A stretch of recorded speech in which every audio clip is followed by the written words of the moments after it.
Well, hi, I'm Maer, or Mary, however you want to call it.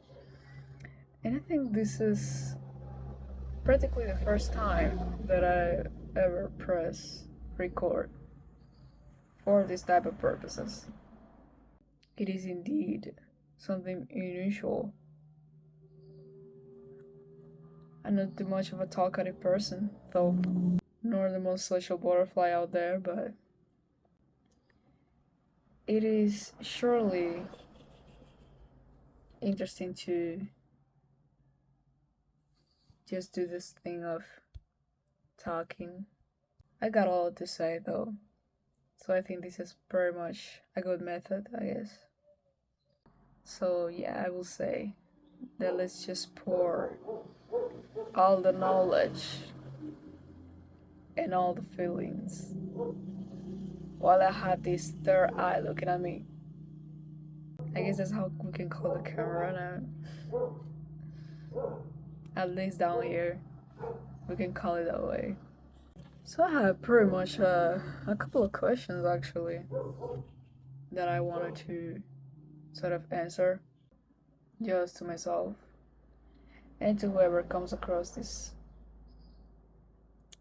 little film.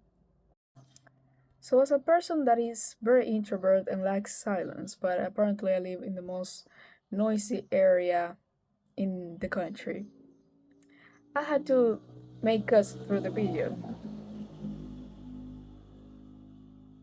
Though I wanted to make everything in just one take. But we had to do what we can do with what we have. I pretty much found this list of questions on Pinterest. Not common questions, or at least questions that make you give a more extended answer, are not too simple or superficial, though those questions are also important. But I wanted to just dive into deep topics without too much pressure, but also in a way that helps me to address things that are important somehow. They are very diverse though. Some are connected, but they are very much diverse. And I would recommend to do so if you're a person that doesn't talk too much and wants to do something that is really out of their comfort zone. I don't have trouble recording myself to do this or socializing in general, but sometimes the preference of individual activities seems more amusing. So I had to pause.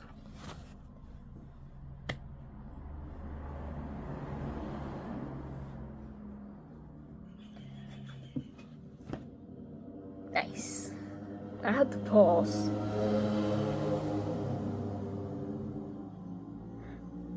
because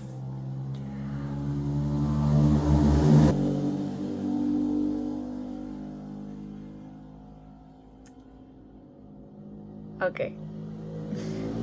Later I found a couple of questions that were less but definitely more interesting and less personal. So here goes the first one. What is the purpose of suffering?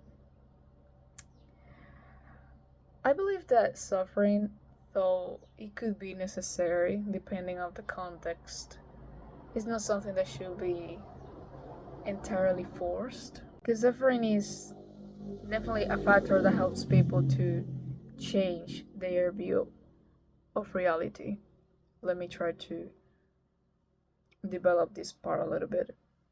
As much as I understand that it is inevitable to suffer in this life, to go through experiences that really mark you and even condition the way that you act, the way that you feel, the way that you think.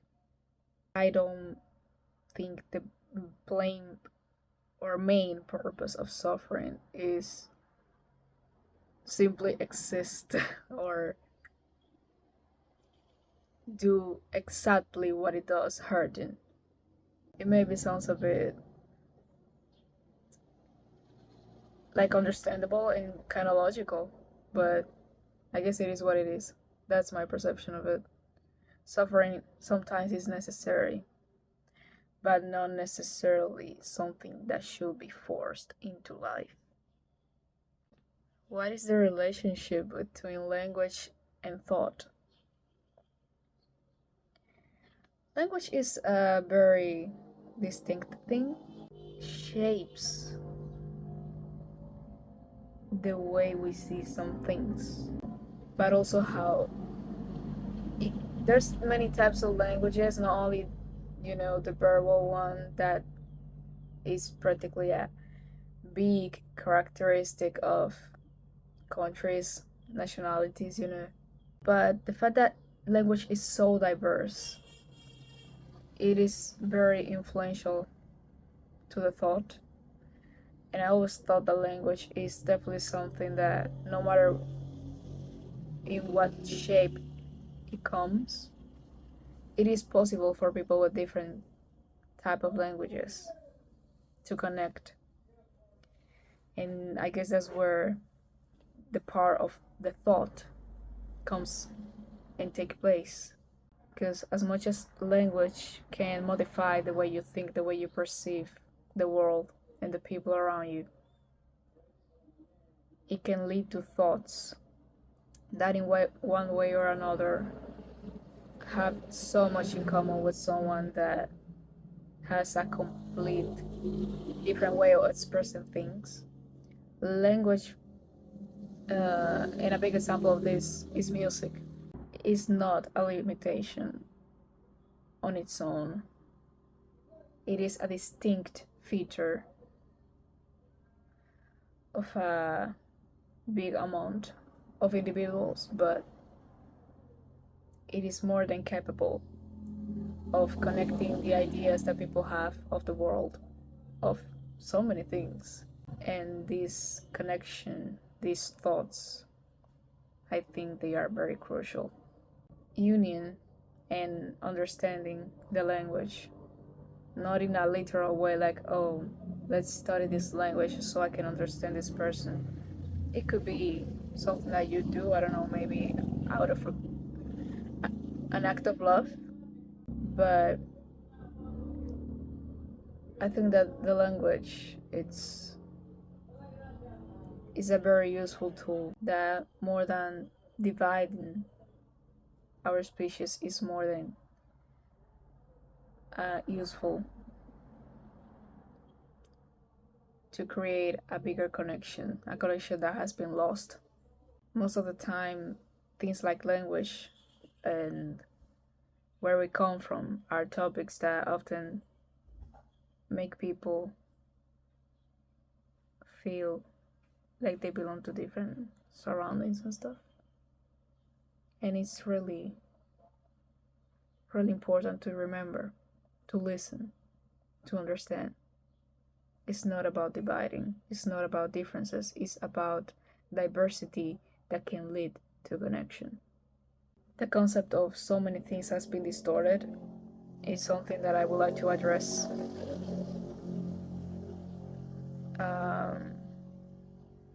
in another video, because I think that I can develop this topic more.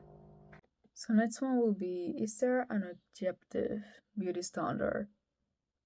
Yes, multiple beauty standards actually. I think that's something we practically knew. There's so many mostly unhealthy beauty standards out there, and the realization that no matter how much content is produced about loving yourself and accepting yourself, no matter what, there's still a lot of negative influences out there alongside with beauty standards, these unhealthy and unrealistic aesthetics that lead people to hate reality even more.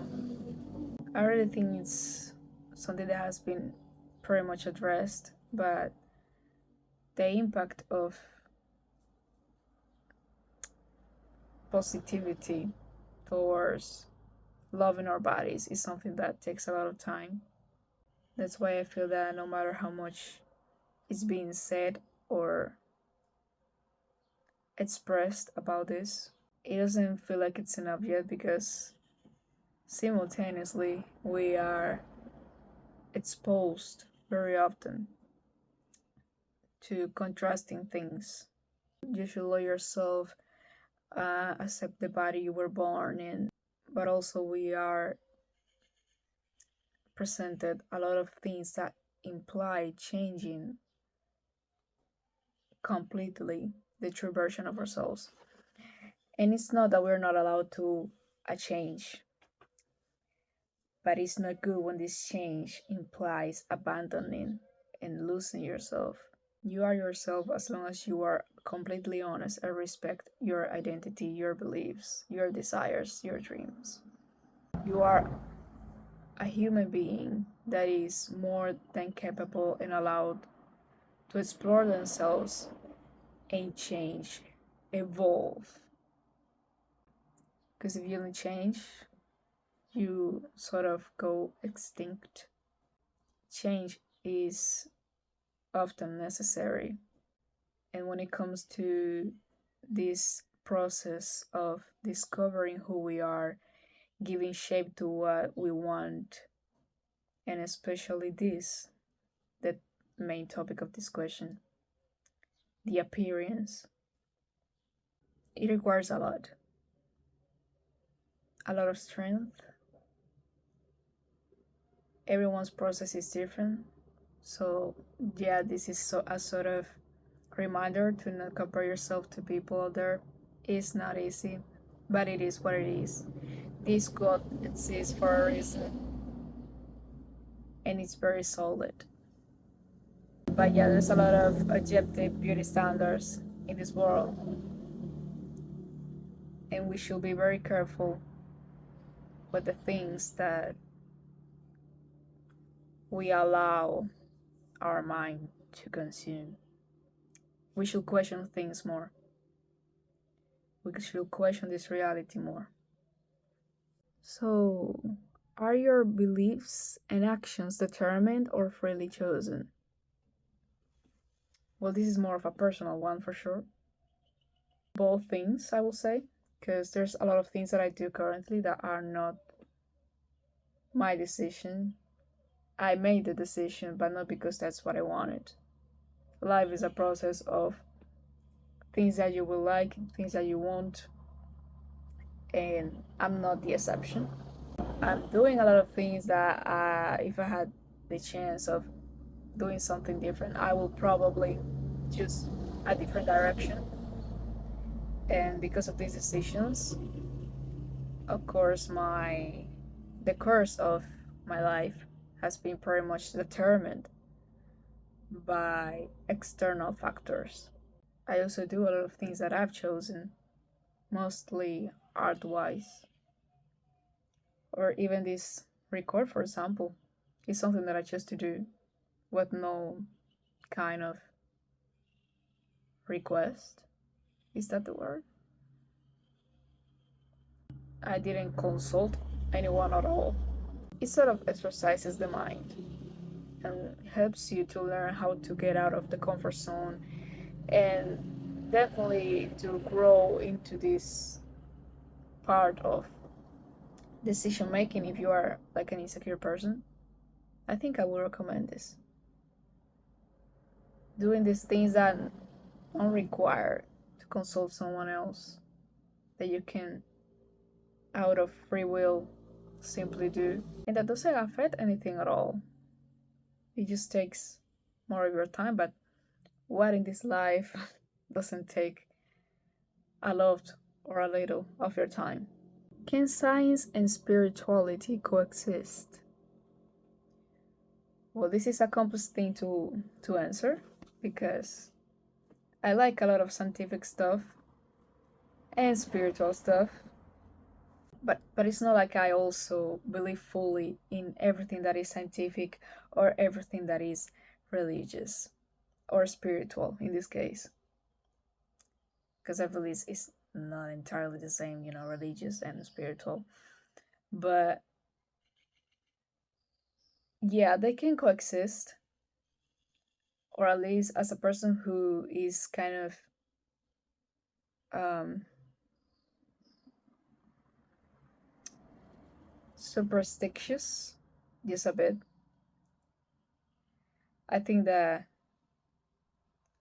there's a lot of things related to the spirit that are actually that they feel real and don't require this very observational, experimental, scientific validation to feel real. There's a lot of things that science has proven, which is incredible. I mean, again, evolution is necessary. It has brought a lot of remarkable things through history. And I believe there's a lot out there, just like science proposes. And I'm always drawn by the discoveries that are made or that have been made. But I also believe that there's something even more far from tangible. Just like the theories that science has stated, I believe that there's something more within, invisible but still reachable. I believe in the concept of the soul. It's something that I really, really enjoy exploring. Something that is even very visible in a lot of my works. I believe that we all have a soul. And we nurture it in this experience of existing. We give it shape, we give it a sense, we give it life. Once we realize that we are here to exist, in order to live, we need to recognize that we exist and that we are a species full of possibilities. We are a being with so much potential because life is a myriad experience, but we are horribly limited.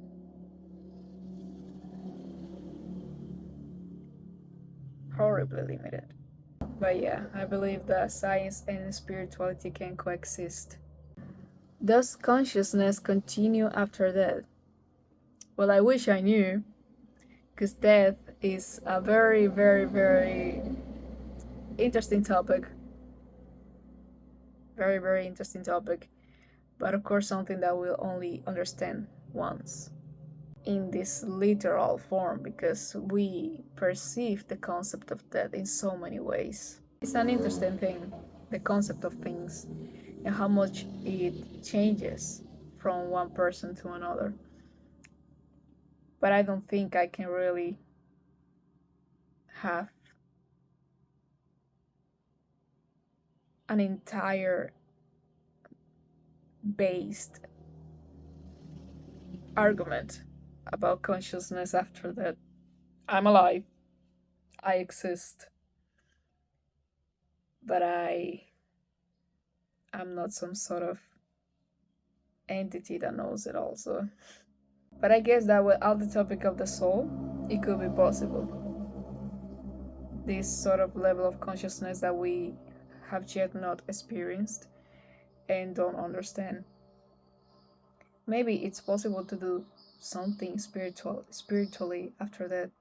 But I guess I believe there's a reason why we only understand it once it's done.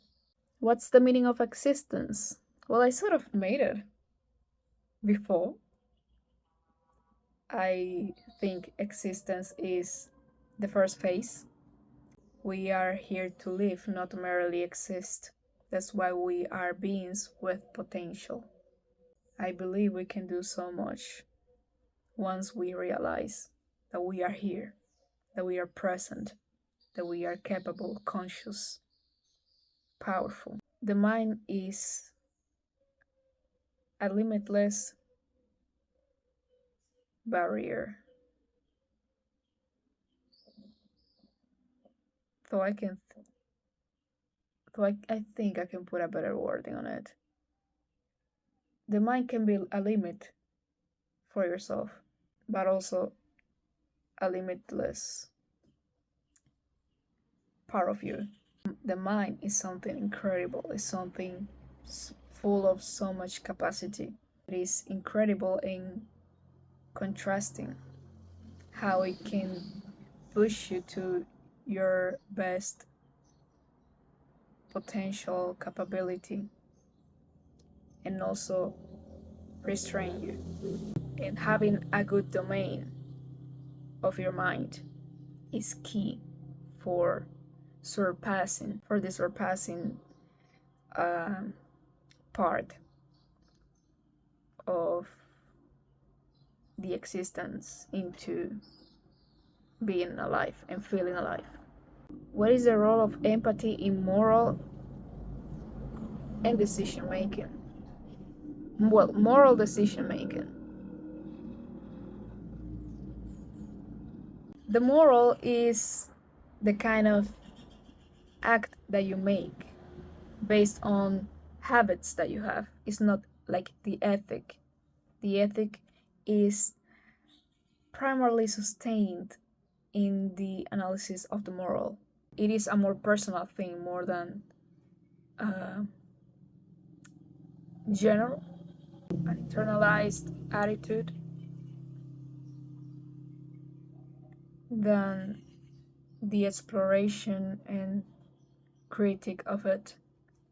It's what you believe, how you are, how you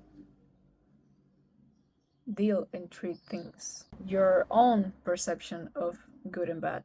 We are creatures that are pretty much conditioned. We are molded by so many factors that most of the time are out of our control. And that's why I think that the topic of having domain of your mind is important, because even if you are exposed to so many things, you choose the level of impact that those things have on you. Empathy, I think, is very functional when it comes to giving a form to your moral, especially if you're in this moment of understanding yourself, evaluating yourself. Because again, we are conscious, we are very conscious, and are more than up to change. But considering that we're in a world that lacks so much of connection and empathy, is very much needed. And I think that we all inherently have this instinct of helping or seeking for some sort of connection. And it doesn't have to necessarily be like a human to human connection, it could be a connection with anything. This world is not only about us, but I pretty much believe that empathy is something that could become a pillar for a more thriving era of our species and the rest of the others that are affected by the actions of so many people out there. Empathy as a whole term is one of the things that has gotten more twisted, and we're required to get it back. There's a lot of empathy existing still. I'm not denying it, but it still feels like it's not enough.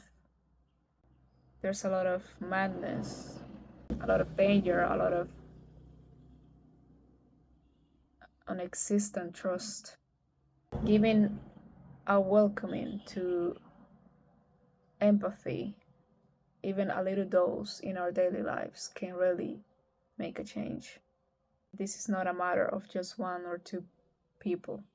One person can have the best intentions in this world and it will do almost nothing if there's not a sort of chain reaction that includes the people that are exposed to these to this possible pillar. There's 2 more questions left. It's been a lot. I don't want to make this one too long. But I'm oddly enjoying this. I'm oddly enjoying this. Relationship between self and society. Well, I really like this one. We are creatures that are constantly contributing in some way or another to this thing we call society. I believe about this one. I believe that it's a bitch that is constantly locking us into a box, but keeping it in the main focus. I think that there's a very strong relationship between self and society. We are constantly told that we must fulfill a sort of role, and it's not even something that is often said in the most direct and blunt way. Sometimes we automatically drive ourselves into a path full of a scheme in order to be part of this system. It tells you that if you don't belong to the mass majority, you're practically useless or a crack in the system. I guess that is pretty much obvious how controlled we are by ourselves, which is really depressing. The nature is not supposed to suppress, it is supposed to stimulate growth, to stimulate the evolution that I mentioned before. We are supposed to grow together into a better version. It is, of course, more than incredible that we can contribute to society as individuals or as a community. After all, union is important, but the way society is built nowadays is not a thing to be entirely proud of. As a result, it just turns us all into a product and a machine. We are more than just an individual that will accomplish a role. We are existing beings. We are anatomy with a mechanism of absorbing information, and this information can lead to diversity and understanding that we require to grow a bit more as a society. It really is a rage stimulating kind of situation, rage inducing kind of situation. It's more than okay to be part of this society, as long as this society is up to be open-minded, and accepting of anything related to innovation. It's been pretty much a lot. I think this is more than enough for a first video. Can say that I enjoyed this. I know will definitely do this more often. I just really like the silence of the morning and just the idea of sitting here expressing words that some people might need to hear. Definitely the things that I will film in the future will be maybe a bit more structured. I want to focus on specific topics. This one is a bit more general and philosophical, I'd say. I really hope that I can have this kind of space and time. And I like to motivate people to be more honest about what's going on in their minds even if it's just saying it out loud to themselves when you don't have someone else, which can happen. It's part of life to feel loneliness too. There's a lot of things to experience in this life.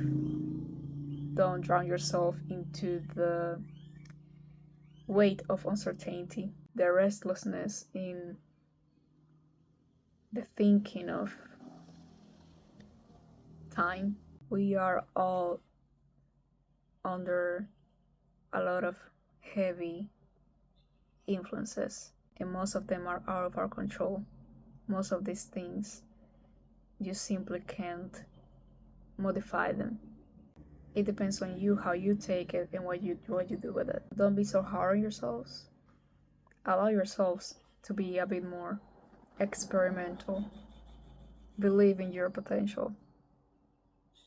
And remember that life is one simple experience, but you can make it remarkable. You can make this time worth. You really can make this time worth.